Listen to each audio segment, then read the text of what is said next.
আজকে তোমাদের সঙ্গে শেয়ার করব খুবই সহজ পদ্ধতিতে ঘরোয়া উপকরণে ট্যাংরা মাছের একটা recipe. Welcome to my heart rose kitchen by Shahi. চলো তাহলে রেসিপিটা বানিয়ে ফেলি। তো এই রেসিপির জন্য বেগুনটা প্রথমে ভেজে নেব। কড়াটা হাই হিটে গরম করে ওর মধ্যে পরিমাণ মতো তেল দিয়ে কেটে রাখা বেগুনটা দিলাম। বেগুনের মধ্যে খুবই সামান্য পরিমাণ হলুদ গুঁড়ো আর লবণ দিয়ে ভেজে নিচ্ছি। এখানে আমি একটা বেগুন নিয়েছি আর বেগুনটা লম্বা করে কেটে নিয়েছি। হাই হিটে বেগুনটা 2 মিনিট নেড়েচেড়ে তুলে নিচ্ছি।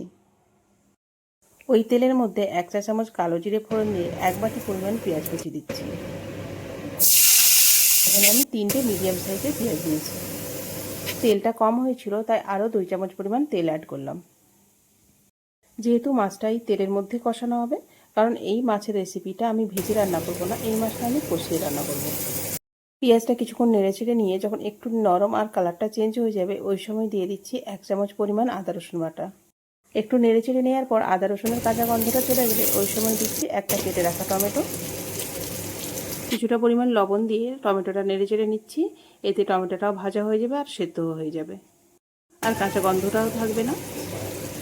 তারপর অ্যাড করছি কিছু বেসিক মশলা, পরিমাণ মতো হলুদ গুঁড়ো, লঙ্কা গুঁড়ো, ধনে জিরে গুঁড়ো। কয়েক সেকেন্ড নেড়েচেড়ে নিয়ে সামান্য জল অ্যাড করে পুরো মশলাটাই খুব ভালোভাবে কষিয়ে নেব। মিডিয়াম হিটে এইভাবে নেড়েচেড়ে নেওয়ার পর খুব ভালোভাবে কষানো হয়ে যাবে। যখন তেল রিলিজ করবে ওই সময় দিচ্ছি ট্যাংরা মাছ। এই সময় গ্যাসের হিটটা মিডিয়াম টু লো রেখে 2 থেকে 3 মিনিট খুব ভালোভাবে মাছটা কষিয়ে নেব। তাহলে মাছের কাঁচা গন্ধটা আর থাকবে না। ট্যাংরা মাছ এই পদ্ধতিতে রান্না করলে খেতে অনেক ভালো লাগে। বাড়িতে একবার হলেও এইভাবে রান্না করে খেয়ে দেখবে, আশা করছি তোমাদেরও ভালো লাগবে। মাছটা কষিয়ে নেওয়ার পর যখন একদম শুকনো শুকনো হয়ে আসবে ওই সময় ভেজে রাখা বেগুনটা অ্যাড করে পর্যাপ্ত পরিমাণে জল অ্যাড করছি। মানে মাছটা সেদ্ধ হতে যে পরিমাণ জলটা লাগবে সেই পরিমাণ জলটা দিয়ে নাড়িয়ে চাড়িয়ে কভার করে মিডিয়াম হিটে রাখবো।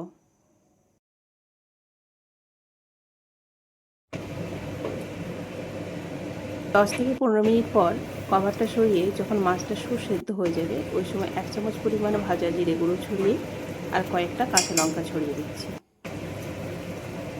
এই সময় টেস্ট অনুযায়ী লবণ দিয়ে ফাইনালি ধনেপাতা ছড়িয়ে একটু নাড়িয়ে চাড়িয়ে গ্যাসটা বন্ধ করব।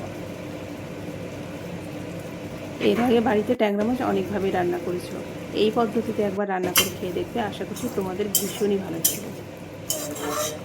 আর আমার রেসিপিটা যদি ভালো লাগে থাকে লাইক করবে, বন্ধুদের সঙ্গে শেয়ার করবে। আর ফেসবুক থেকে যদি দেখে থাকো ফলো করার, আর ইউটিউব থেকে যদি দেখে থাকো সাবস্ক্রাইব করার অনুরোধ রইল। আজ তাহলে এই পর্যন্ত। আবারও কোনো নতুন রেসিপি নিয়ে তোমাদের সঙ্গে দেখা হচ্ছে। ভালো থাকবে, সুস্থ থাকবে। আর মাছটা কেমন রান্না হয়েছে কমেন্ট করতে ভুলো না, অবশ্যই কমেন্ট করে জানিও।